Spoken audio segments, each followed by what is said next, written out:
Hello mga Scaramucci. So andito na naman kami sa aming panibagong travel adventure. So this time Ilocos trip naman. So dahil medyo maaga pa kami, supposed to be, dapat ito yung last stop namin sa itinerary. But we plan to visit Vigan first before we go to Ilocos Norte sa Pagudpud. So ayan guys. Ikaw, Scaramucci, ano masasabi mo? Maganda. Ayan, so ikot mo na. Ayan. Ayun yung Crisologo, no? Ito. Tayo naman kahit maaga. May mga tao pa rin talaga. Ayan guys, this is what they call Calle Crisologo. Ayan. Ito nyo naman yung mga houses dito. It's all old. Ayan. See? Speaking of old, antique shop. Yup, exactly.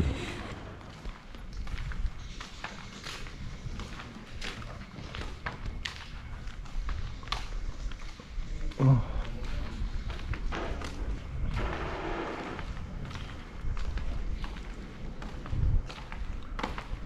Ayan. So ayan guys, first stop namin dito sa Paway Church. So after ng breakfast, yan. So kaway ka muna, Scaramucci. Nakakasilaw. Grabe. Yan, so as you can see guys, ayan. Diba? Oh, ayan, Paway. Paway, Paway! Dito tayo. Tapos ito, picture tayo. Ayan. So, ayan. Okay. Oh. Dapat doon sana. Pagtapos na sila. Oh. Tara, pila na tayo. So, after namin sa Paway Church, dito naman kami ngayon. Mag-sandboarding daw. Or 4x4 ride sa Onserit. Ayan. Bali 45 pesos sir, 625, 1 hour po yun. Unlimited sandboarding. Pupunta niyo po kung saan sinubi yung Panday. Pupunta niyo po kung nagagawa na dagat ng SPC. Na maraming mangyayari sa loob mo. Tara. Tara na, minsan lang yan. Sulitin nyo na. Ito po yung salat po na pupunta niyo. Ito po yung highlight sa Ilocos. Kaya nga, Ito yung pag di kayo na ganito, hindi kayo Sandyun. nagpunta. Hindi, okay lang yan sir. Sa sand trail kami, Sandboard. sandboarding. 4x4 and sandboard. Yan. Dito pa lang, See guys, titignan na yung lakas ng physical. oh, Paway, Paway! Ayan guys, dito na kami sa sand dunes. This is gonna be adventure. Ah? Ah? Ay, ano din pala? Ah. May dagat din. Ay, ayos na.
After ng mga patag daw, patag.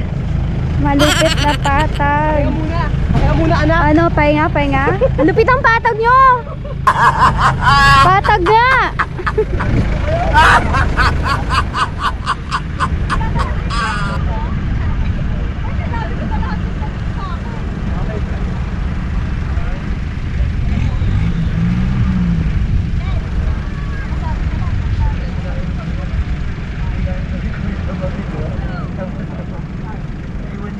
Ah, yung pala yun.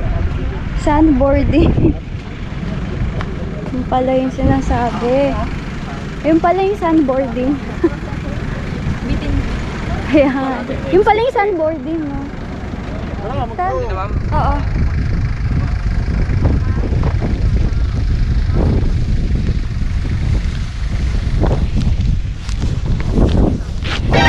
Omae wa mou shindeiru. NANI?!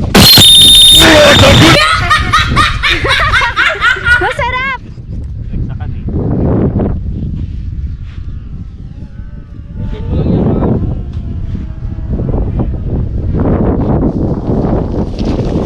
Wow!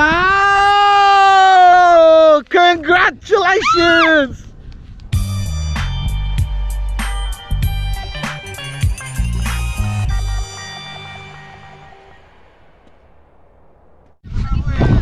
Ah, sarap guys!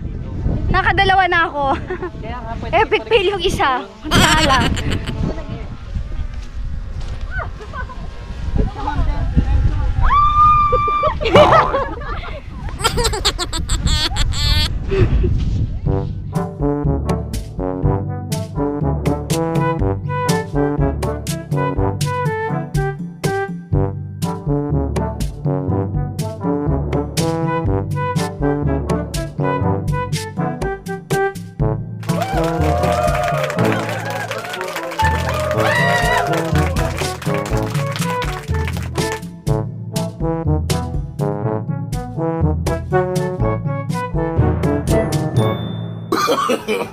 No, no, no, no.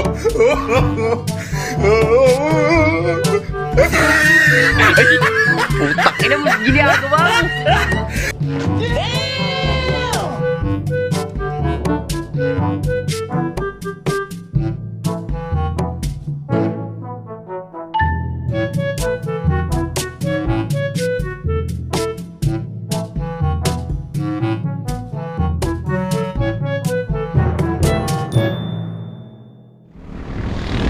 So ayan, hello guys. Nandito kami ngayon sa Matapat Bridge. Medyo unfortunately medyo hindi maganda ang panahon. Oh, but you can see it's very good, it's very nice. Dapat yung pag ano na bridge no. Oh! Ang ganda!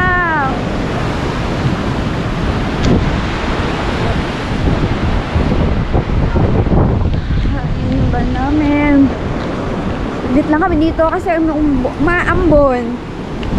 Kanina ang ganda-ganda ng panahon, biglang naging ganito. Dito sa dito, ano mag-stay? Hindi dito, sa South lang. So, mga skaramuchi. Dito kami kakain. Dinayo pa namin si Marites. Nakita na namin kung saan yung bahay niya. Nasa Pagudpud lang pala. Kami kakain. Marites Homestay and Restaurant. Order na daw kami agad kasi... Aling Marites! Kamarites? Oh, ayan, may Aling Marites. Doon pa lang sa ano, pakakbangan mo. Aling Marites. Aling Marites?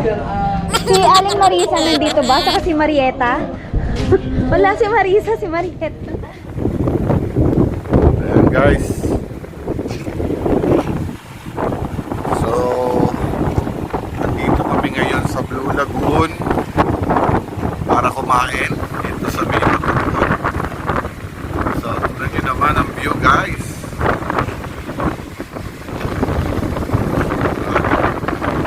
Then kami kakain kay Aling Marites. Dito na din kami sa accommodation after namin mag-lunch. Busog na busog pa din ako. John Carroll Beach Cottages. Oh. Maganda ba siya? Ayun. Yeah, exactly. So if you don't want to see those rock formation, and we see the rainbow, guys.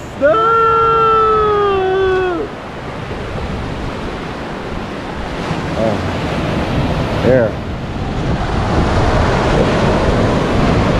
May Boracay, oh. Dalawa pala to eh. Alright. Ganda ng buhangin.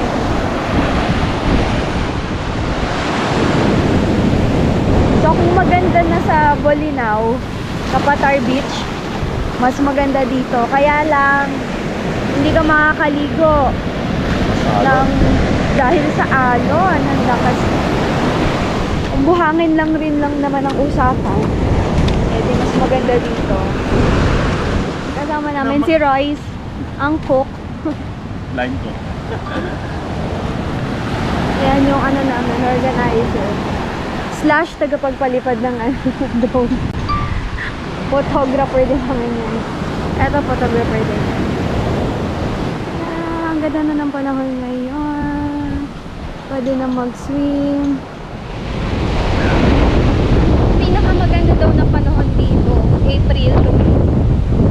Kung makikita nyo doon, banda doon, para daw swimming pool. Yung malayo yung malayo pa yung malalim. So mag-i-enjoy yung mga kids. Kung plano nyo pumunta, yung suggest April to May daw, sabi ng mga local dito.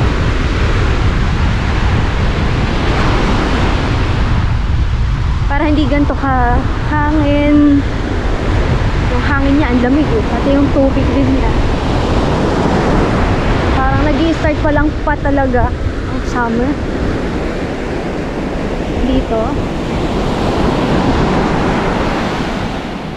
Ayun yung mga windmill. May doggy. At may aso doon. Kasama din namin yan, si Shera. So, finally maliligo na kami.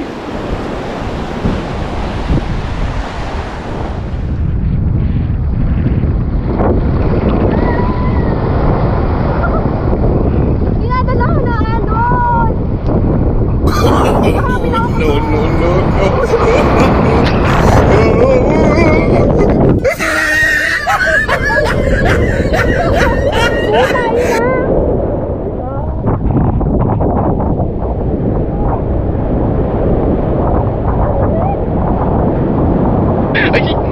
Putang ina mo, ginagawa mo.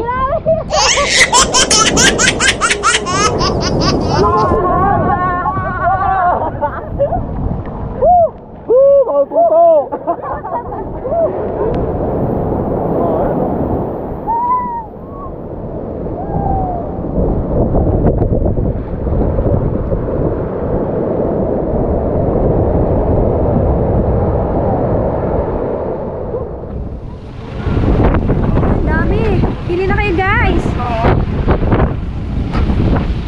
Sir, tanggalin mo na yung mas... Hi guys. So, pili na kayo kung ilan ang gusto nyo. Pakimain na lang po. Pakimain na lang. Bibigyan natin. Bibi! Grabe. Grabe, sobrang dami.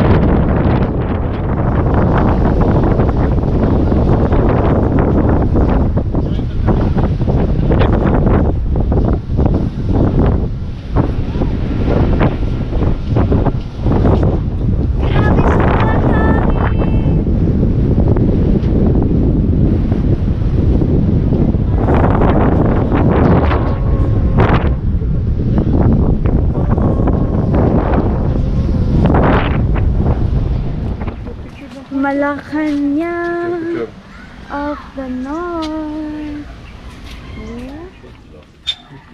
70 per head. Yeah. That's Idea yan, no? Mhm.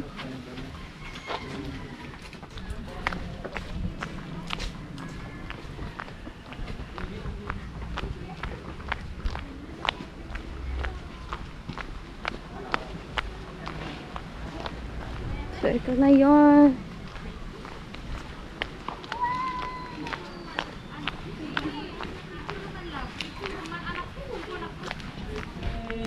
Itong Malacanang of the North is actually yung original name niya po is Vegan House. Kasi po yung concept po ng building is parang bahay po ng taga-vegan. Malalaki yung bintana, pintuan, etc. po. Na-start po na construct yung building noong 1976. Natapos po noong 1977. Bakit po isang taon lang? Kasi po si Ma'am Imelda po yung nagpurso na matapos before mag-birthday si President Marcos sa September po 1977. Dito po yung kwarto po ni Bibi. Oh, BBM. Pwede pong pumasok, pwedeng mag-video, pwedeng mag-picture, huwag lang pong pumupo. Ito yung kwarto ni BBM. Oh. Oh. Yan, BBM for 2022. Oh. Meron din bumisita kanina, mga Lenny. BBM po. BBM. Yung taga-Bicol, mga taga-Bicol. Is hard. We shall make this nation great again. Bakit po? Kasi nung unang panahon, nasakot po tayo, yung mga kultura natin na parang nawatak-watak tayong Pilipino. That's why yan po yung conception ni President Marcos. Magkaisa po tayong lahat para po bumanda ang ating bansa. Cute naman ng ano na to. Dito po dati sila kumakain, mga. Opo, taka yung mga ulam po nila is iba-iba.